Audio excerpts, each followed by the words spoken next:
Today, we are joined by a summit speaker and operations and leadership advisor, who is also former head of operations at Uber, Javier Rivero. Hi, Javier. How are you?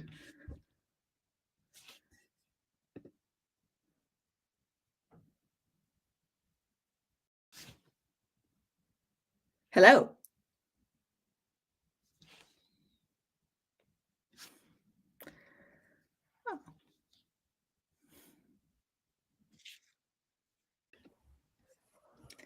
Hey. Hi. Yes. Hello. How are Sorry. you? All No good, worries. and you? Good. Thank you for joining us. Very excited about your session, about your masterclass at the Skillsme Leadership Summit. And Javier, so would you mind telling us a little bit more about what you do today, and also your background a bit?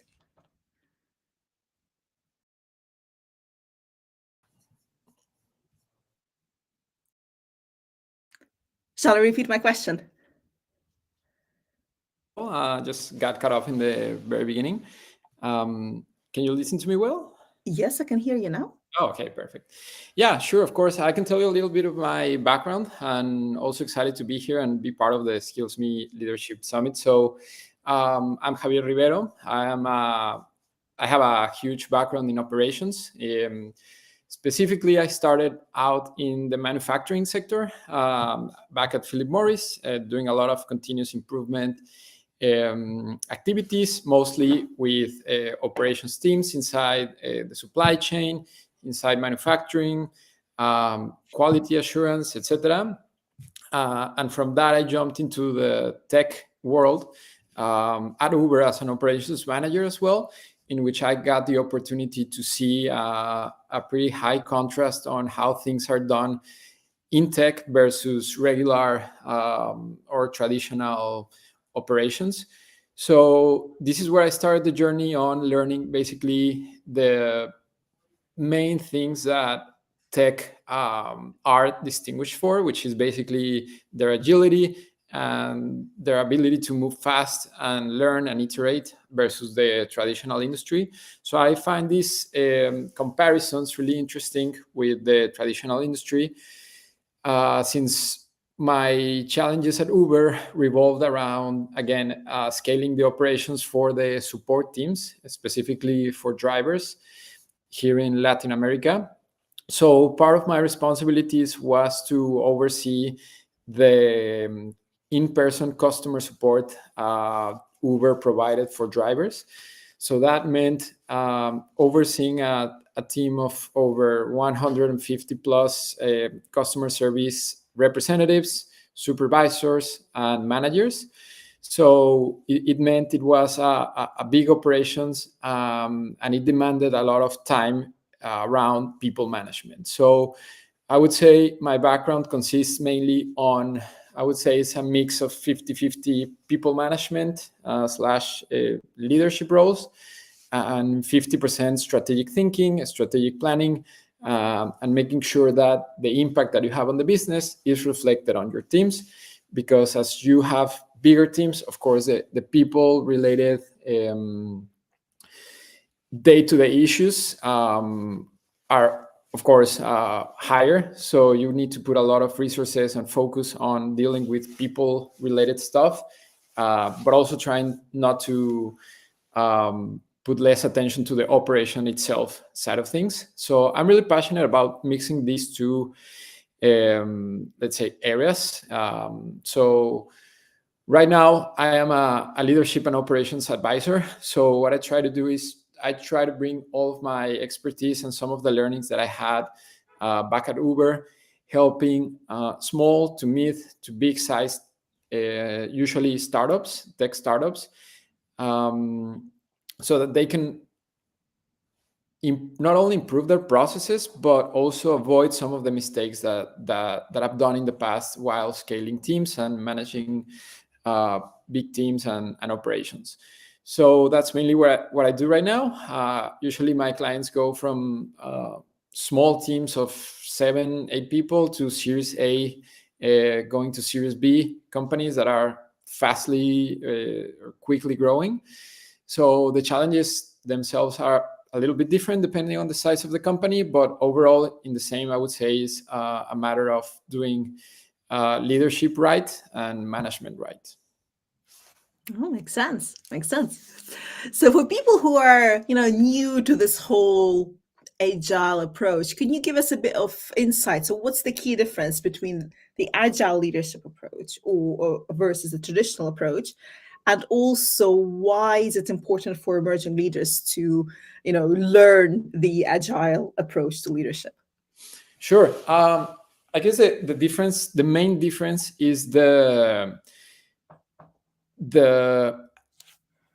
pace at which you deliver impact, I would say. So in the traditional management scheme, you will have a lot of bureaucratic processes or management processes that require probably a lot of approvals in order to test out a new idea, or you would have a lot of bureaucracy in the generation of a new process, or if you want to create or improve a system, it would probably take up to 6 to 12 months. So ideally, with an agile mindset, taking a little bit from the agile manifesto and original theme that was created for software developers, what agile leadership brings to the table is this mindset that you should be able to execute fast and also be able to iterate fast,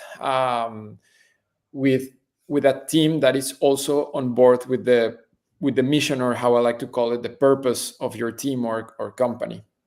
So ideally, what you want to have in an agile leadership mindset is a team that is really, really, really committed because they trust in each one of the members inside the team. So what does this mean is, for you as a people manager, you should aim to have your direct reports to feel like they are your peers, if this makes sense. You want to aim for them to be in the same position of readiness and skill set and experience as you as a leader, so that you can take decisions faster, so that you would trust them with all of your strategic roadmap for them to execute. You wouldn't be there to micromanage or to check every 1 or 2 weeks if the implementation is going right or if it's deviating from the plan. Your goal as an agile leader is to create these type of high performers in your team, which eventually these are high performers that go from having probably low skill or low will to a very high will and a very high skill of executing things. So yeah, overall, the agile leadership mindset, I don't think it's a very concise concept itself, but it's rather a combination of different factors and ideas and frameworks that I've put through over the times from my own experience. And if I would try to compose it on, I would say, 3 main concepts or pillars, I would say one is efficiency. You want your teams to be super, super efficient in the way they execute, in the way they think, but also the way they manage the people. The second one is trust. You want trust among the team. You want to have blindly trust in somebody else's decision, because if you're not there in the table or in the meeting, you should be able to trust your team members to execute accordingly. So to create this high level of trust, of course, takes a lot of time, takes a lot of effort and conscious related effort, again, to put the mindset of trust around your team. It's not that easy to just come in and jump into a team and say, hey, you should trust me because I'm your manager. Rather, you want to win that trust over time with your team. And finally, I would say the third concept is fast iterations. So again, taking from the agile mindset manifesto, you want to iterate as fast as possible. So if a system, if a process, or if a knowledge related issue within your team is not at the point where you want it to be, you want to iterate fast. You want to build a team that iterates and learns from their mistakes pretty quickly. So yeah, I would encapsulate agile leadership into those three main concepts: efficiency, trust, and iterations. Interesting. And it was interesting for me to hear that you said so in ideally you would have this team of high performers, and so that everybody can trust each other with the decision and there is no micromanaging. So I'm curious then to know, so what does the role of the manager or a leader become in this type of team? So like, are they the ones to set the vision, or like does the vision change all the time? Like, well, what's their role in such team? Yeah, that's a great question. I think it changes according to the necessity of the business and the team. So I would say sometimes you will play more of a coaching slash mentoring role with your team, because probably you have somebody that is demotivated. That means that has probably low will. So you have to motivate this team member with new projects, with new skill sets, et cetera, et cetera. But some others, the team is just sailing perfectly, and you need to lean on the side of strategic planning. So you want here or these spaces to actually take the time to evaluate your performance over the last 3 months, the past year, so that you as a leader can connect the business purpose with your team's strategy. And that's also a time that you need to spend as a leader on trying to connect this general overall purpose with your team. So obviously, you would want to connect this with your team as well. I wouldn't say it's an isolated activity that the leader needs to do, but the leader needs to set the time and space to have a moment of reflection, analysis on the performance, and try to get all of the team walk towards the same strategy that you all been planning. So I would say in my experience, it's not at all challenging when your team is made up of high performers. This is actually a very easy thing to do.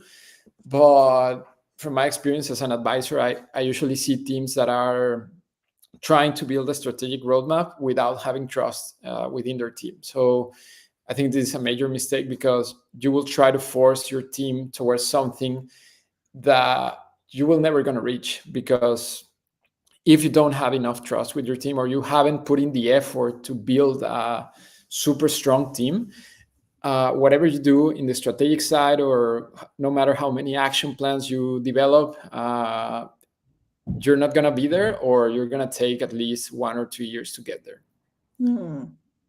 Interesting. I was also curious, once you were talking about that, I was curious about, how do you balance in an agile environment? How do you balance having, a strategic vision, like, some sort of end goal, with the reality where you're changing everything all the time? Like, how do you combine these two concepts that to me seems to be, opposite concept, like vision and going there versus, things changing all the time and it seems like no vision? Yeah, right.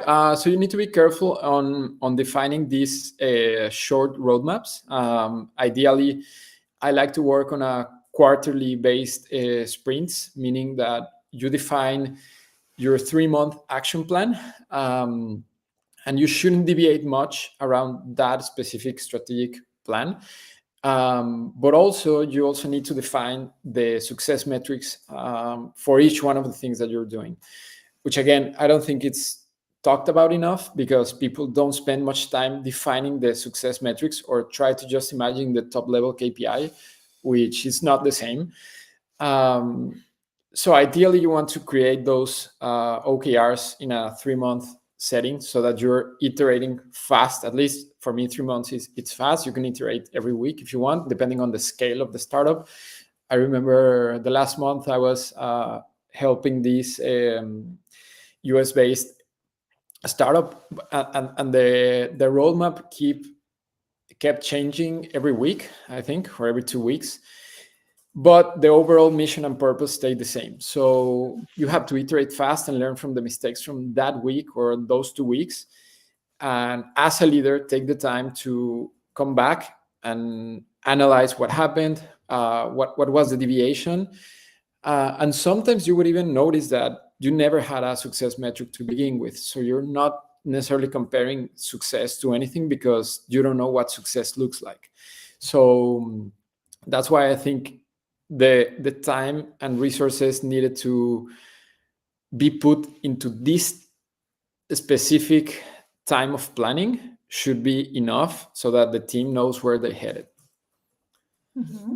Yeah, that sounds interesting. So, I mean, I like your approach of kind of these quarterly roadmaps, Yeah. and you said it's very important to look at the success metrics. Could you give us an example of a success metric for a startup? What kind of things could they look at? Sure. I really like this framework. That it's not necessarily a framework, but I think it's a suggestion that I always try to give to any team or company that I work with. That you should have your success metric basically on three main things. The first one is on you need to measure your efficiency, you need to measure your delivery, you need to measure your quality. So what does this mean is, I don't know, if you are producing a certain product, you need to measure how much are you basically delivering every month, or how much are you manufacturing every month, because that's your total volume, and that will give you an idea on how big of the size of the operation. This would be probably the most basic one, but measuring delivery is very, very important. At Uber, you have overall trips. At Spotify, they have hours consumed. I know that at Meta, depending on the LOB, they have monthly active users. So this is your total delivery metric. You need to understand what is that for you as a team, and what does that entail for you as a company. The second one that I mentioned is efficiency. So you need to measure how good you're doing your processes on this delivery. So ideally, you would be measuring here metrics around your cost. So you wouldn't want your cost to be, of course, higher as you scale, but relative to your top line metric, it should be in a very healthy position. So if you're not measuring efficiency or anything cost related, I think you are headed in the wrong direction. And the third one is quality. So quality could mean the service level that you're providing. For example, if you are providing customer support, then you're measuring your 5-star CSAT or your NPS score. If you are, again, producing something physical, you need to measure defects per million, or how many, or create a quality index, something that will tell you how good is your product perceived on your final consumer. So I usually like to start with this overall approach to measuring success metrics in a startup, and try to define with the founders or with the people involved how each one of these pillars translates to their day-to-day operations and teams, which is, of course, very challenging. Sounds easier in theory than in practice. But I think that measuring these three main pillars will give you a very solid foundation for your operation. Oh, well, sounds great. So leaders, remember, measure things according to, well, measure delivery, efficiency, and Quality. And quality, of course. Yeah. Okay. Right. And Javier, just thinking back to your time at Uber, can you share an example where agility helped you or your team turn a challenging situation around? Yeah, and I think one good example could be one that goes back to people management, because it's not the same managing performance for a team of 5 people than doing it for a team of 200 people. So one of the things that we decided early on is that as we scaled the operation, we wanted to measure the performance of our teams, which is a very broad question. So I guess bringing agility to the table meant that we wanted to iterate and learn fast on what was the most efficient way to measure performance on our customer service agents. So we started by measuring only KPIs. We started measuring 3 KPIs. Then we started measuring like 5 KPIs. We ended up measuring like 10 KPIs at some point. We eventually scaled back to measuring 3 KPIs. Then we included a how piece, meaning which competencies we want to measure in each one of the agents. It could be anything around communications, trust, leadership, operational excellence, just to name a few.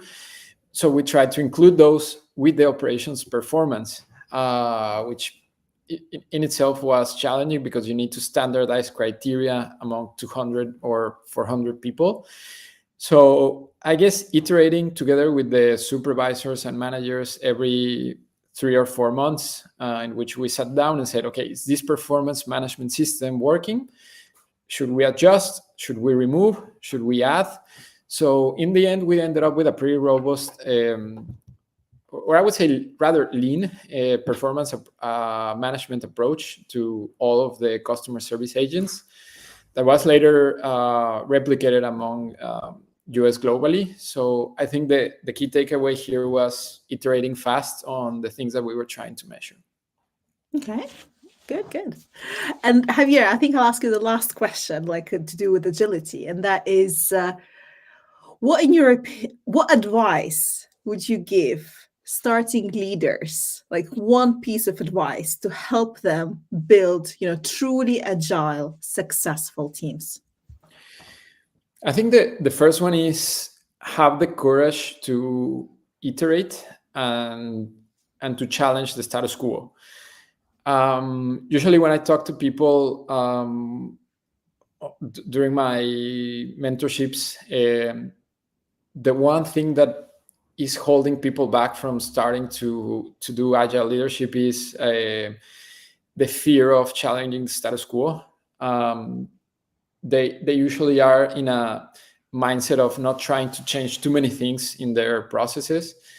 And I guess this is just a continuous practice. I don't think you are an agile leader from one day to another, but you start to change a few things. So probably someday try challenging the same KPI that you're measuring for efficiency. Tomorrow try asking your supervisors which is the best way to measure quality. And from that you can start understanding all of the opportunities that you have on your management team, and start from that. Start iterating on small things, and then eventually getting to the bigger things. And ideally, you would have a very agile and committed team. Yeah. No, sounds great. And I can't wait to learn more about agility from you on your session. By the way, what kind of things will people learn from you during your masterclass at the Skillsme Leadership Summit? Sure. I'm also excited to bring most of my learnings here to the summit. And I guess people can expect a lot of specific techniques on how to improve their management, how to become better leaders, and also how to iterate in a more structured way. So I don't think agile leadership should be anything hard. I don't think it should be gatekept at all. So I will be bringing all of my experience and frameworks to the table so that hopefully people can benefit from those. Yeah, that sounds super exciting, and can't wait to attend your session myself, actually. Yeah. And finally, where can people find you? Well, mostly LinkedIn. I like sharing a lot of my own findings. You can have me recommend some of the good books that I've read recently, or some of my recent blog posts around leadership, management, etc. So ideally, you want me to connect on LinkedIn, and I'm also happy to connect with like-minded leaders that want to learn and want to continue developing themselves. Yeah, well, sounds great. Well, thank you so much for this, Javier. It was lovely to have you with us, and I look forward to seeing you at the summit. Great. Thanks so much. Bye. Bye.